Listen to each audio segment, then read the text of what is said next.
Gujarati urban music ક્ષેત્રે hit machine તરીકે જાણીતું અને પ્રાદેશિક સંગીતમાં હિપહોપ કલ્ચરનો પાયો નાખનાર લોકપ્રિય બેન્ડ અઘોરી મ્યુઝિક તેમના સૌથી મોટા વૈશ્વિક project welcome to Gujarat album launch કરી રહ્યા છે.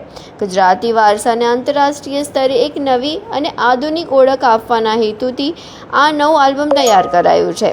આ લોન્ચિંગની સાથે જ તેઓ પોતાની પ્રથમ મોટી વર્લ્ડ ટૂરની સત્તાવાર જાહેરાત પણ કરવા જઈ રહ્યા છે, જેનો મુખ્ય ઉદ્દેશ દુનિયાભરમાં વસતા સંગીત પ્રેમીઓ અને ખાસ કરીને ગુજરાતીઓ સમક્ષ અર્બન ગુજરાતી હિપહોપ લાઈવ રજૂ કરવાનો છે. વેલકમ ટુ ગુજરાત આલ્બમમાં કુલ 14 ધમાકેદાર ગીતોનો સમાવેશ કરવામાં આવ્યો છે, જે શ્રોતાઓને પરંપરાગત સંસ્કૃતિ અને આધુનિક વેસ્ટર્ન સંગીતનો અદ્ભુત સમન્વય આપશે. જય માતાજી, અમે છે અઘોરી મ્યુઝિક અને અમે 14 ગીતોનું ગુજરાતને આખા દુનિયાને આવકારતા આલ્બમ લઈને આવી રહ્યા છે. એનું નામ છે વેલકમ ટુ ગુજરાત.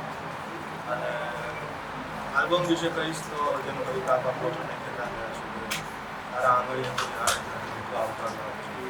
તો બસ ખાલી ગુજરાતના લોકો માટે આલ્બમ નથી, આખા દેશ માટે છે અને ગ્લોબલ સુધી આપણા ગુજરાતી મ્યુઝિકને લઈ જવાનું આ આલ્બમ નથી પ્રયાસ છે. કુલ કેટલા ગીતો છે અને ખાસ એની ખાસિયત શું છે? આલ્બમમાં ટોટલ 14 ગીતો છે અને ખાસિયત કહી શકાય કે દરેક ગીતની પોતાની એક આગવી ઓળખ છે, અલગ સંગીત છે અને અલગ સ્ટોરી છે. લોન્ચિંગ ક્યારે છે અને કેવી રીતે કરવાનું? ઓગસ્ટમાં લોન્ચિંગ છે પણ ડેટ સ્ટીલ ફિક્સ નથી. We are still figuring out કે ક્યારે બેસ્ટ ટાઈમ થશે આલ્બમ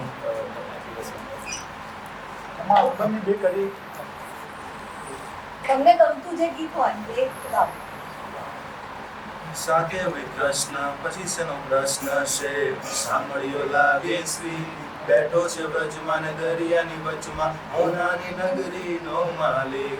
સાથે હોય કૃષ્ણ પછી શેનો પ્રશ્ન છે, સાંભળ્યો લાગે સ્વી બેઠો છે વ્રજમાં ને દરિયાની વચમાં સોનાની નગરી નો માલિક.